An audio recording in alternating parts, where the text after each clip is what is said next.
berbanding Man City ataupun Real Madrid, secara matematik nampak Liverpool yang dah pun selangkah ke final. Akan nanti kat mana final? Paris Paris. Tapi dari kau sendiri, Faiz Gurun, bila reaction kau game Liverpool lawan Villarreal? Aku sempat tengok penuh separuh masa kedua.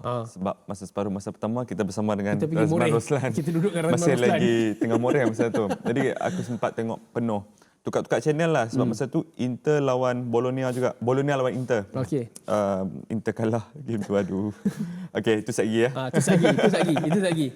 Tapi apa yang aku lihat dalam perlawanan tersebut, Villarreal adalah pasukan yang sangat berpengalaman di pentas Eropah. Unai Emery one of the best managers di pentas Eropah. Mungkin di peringkat domestik dia bukan lah.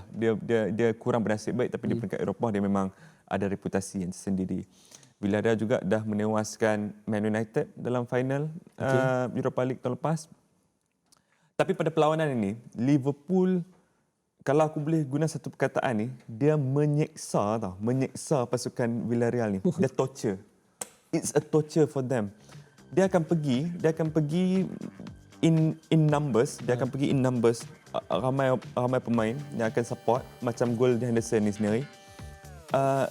Pada masa yang sama, bila passing lane tu dah tak ada, bila tak ada option, dia akan balik ke Van Dijk dan Konate dan start semula ball retention tu. Dan itu berlaku 7 kali, 8 kali dalam satu track. Nah, jadi anda disiksa fizikal dan mental sebagai pemain-pemain Villarreal ni. Pemain-pemain Villarreal bukan pemain-pemain yang tak bagus. Daripada Lo Celso, daripada Etienne Capoue, daripada Raul Albiol, Pau Torres, Dani Parejo. Aku minat Dani Parejo. Samu Chukwueze. Semua ni pemain-pemain yang sangat bagus. Tetapi mereka diseksa oleh pasukan Liverpool ni. Dan tak banyak pasukan yang boleh menyeksa pasukan lain di peringkat semifinal Eropah. Yalah, bila last time Liverpool struggle? Ya. Bila last time Liverpool struggle? Awal season ni. Premier League. Sebab tu dia ketinggalan dengan City sekarang. Kita ingat bila Salah dengan Mane tak ada, struggle kan. Terbalik. Tapi again, Faiz Bobai, aku nak tanya kau. Bercakap soal peminat Liverpool yang bengang gila dengan Villarreal punya persembahan. Dan dia mengatakan is a disgrace. Dia katakan Villarreal tak adalah pasukan yang tak layak pergi ke semifinal. Bagi aku still layak, tapi aku tak tahu untuk engkau. Layak ataupun tidak sebenarnya Villarreal berada di semifinal? Psikologi tu. Tapi ni Champions League tu. Memang that's the romantic part of it. Porto boleh jadi champion. Monaco pernah beat Man City. Ni semua the beautiful part of Champions League. That's why aku suka Champions League. Bagi aku, anda dah menang. Anda dah menang tie pertama ni.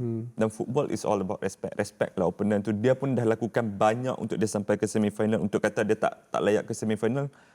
Kau tak psycho. Kau tak macam ni psycho. Nak psycho apa lagi? Anda leading 2-0. Nak bagi dia geram. Nak bagi dia geram, counter attack. Aku rasa dia di social media, orang macam ni lapar perhatian saja. Bagi aku, kalau peminat bola sepak yang sebenar, dia akan appreciate the fact that Villarreal, pasukan yang tak diberi peluang sebelum ni sampai ke semifinal. Bukan kata dia a disgrace. Buat apa? Aku tak faham elemen bila bercakap soal Villarreal tak layak pergi semifinal. Kau beat Bayern Munich. Kau beat Juventus. Apa yang tak layaknya? Apa yang tak layaknya? Ini adalah keangkuhan penyokong. Satu tahap, roda tu akan berputar di bawah dan dia akan tahu yang bahawa bila dia di atas sepatutnya dia respect opponent dia. Sebab bagi aku, benda-benda macam ni yang sebenarnya mencacatkan the beautiful game. Liverpool bermain dengan sangat baik. Macam tadi kau cakap, dia torture mental pemain Villarreal. Kita pun appreciate, kita pun seronok kan tengok. Tengok bola. Tapi bila ada sekelumit penyokong macam ni, dia menyusahkan orang. Tapi pengalaman aku yang ni selalunya budak dan perlukan perhatian kan. Jadi the best way untuk kita react adalah no reaction at all. Tapi aku ada satu lagi alternative how you can look at this tau sebenarnya. Actually bukannya fans yang marah tau. Yang buat benda marah ni is how the media escalate benda ni. And sebenarnya yang organisers dah tak puas hati. Cuba fikir balik lah. Kenapa dia nak buat Super League tu? Super League tu dia nak buat because dia nak all the big teams play each other every week. So ni dia dapat Villarreal, not a lot of money. Dia maybe ada kesinambungan tau. Kalau kau perasan, dalam 2-3 hari ni, kecoh. Tiba-tiba je cerita pasal new format of Champions League tu keluar balik. Orang tengah, okay, dia tu sebab aku cakap ada continuity tu. Orang marah cerita tentang gaya permainan yang dipersembahkan oleh Villarreal berdepan dengan Liverpool. Orang tengah hype benda tu, lepas tu keluar pula cerita, oh okay, champion UEFA tengah consider untuk ada one leg only in knockout stage in semi-final. So nak jadikan lepas ni main ada dua leg game, tapi semi-final dengan final main macam carnival in satu tempat.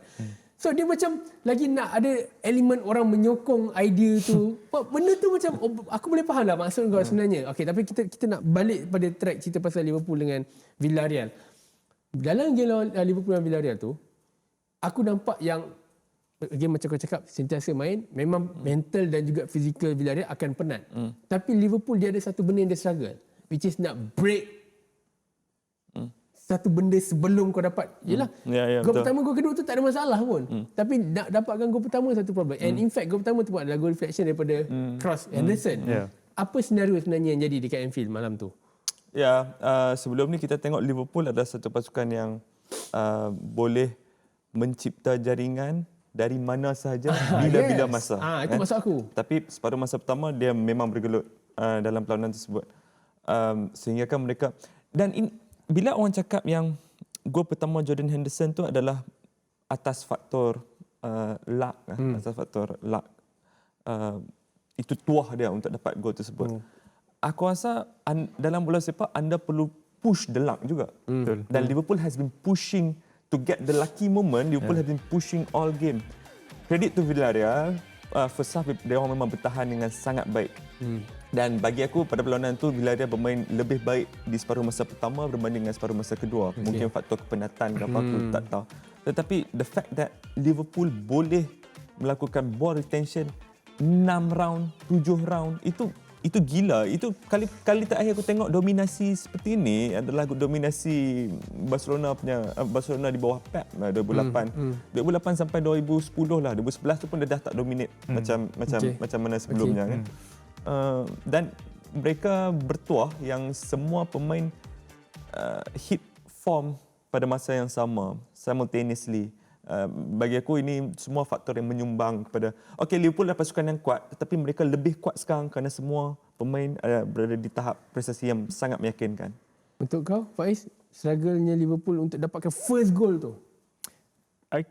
Villarreal actually played well sebenarnya. To be honest, I can say that ini game ni Liverpool struggle sebenarnya. Okay. Dia dapat gol tu pun by luck and then they know that Villarreal kena cari gol. So macam mana pun dia akan still push. Tapi 2-0 at Anfield, it's not so bad sebenarnya for Villarreal. Not so bad sebenarnya for Villarreal. Tengoklah how was the gameplay after this. Betul.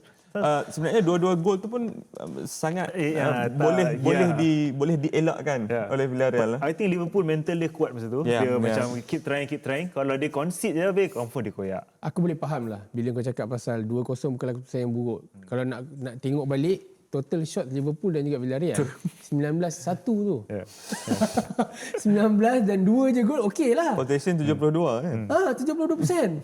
Tapi tak seteruk pasukan lain lah. Macam hari tu ada almost game apa tak? Man United dengan apa tak? 80% weh. So itu menyedihkan lah. Aku rasa menyedihkan lah. Okay, last part. Paul Torres kata we are still alive. Ya, setuju. Sebab itulah ada dua tie kan. Tak boleh kata sekarang ni Liverpool baru menang separuh masa pertama ni, separuh masa kedua ada lagi di Spanyol. Dan stadium tu berdepan dengan Yellow Submarine. Banyak pasukan dah terkandas di stadium tu disebabkan the Yellow Submarine ni lah.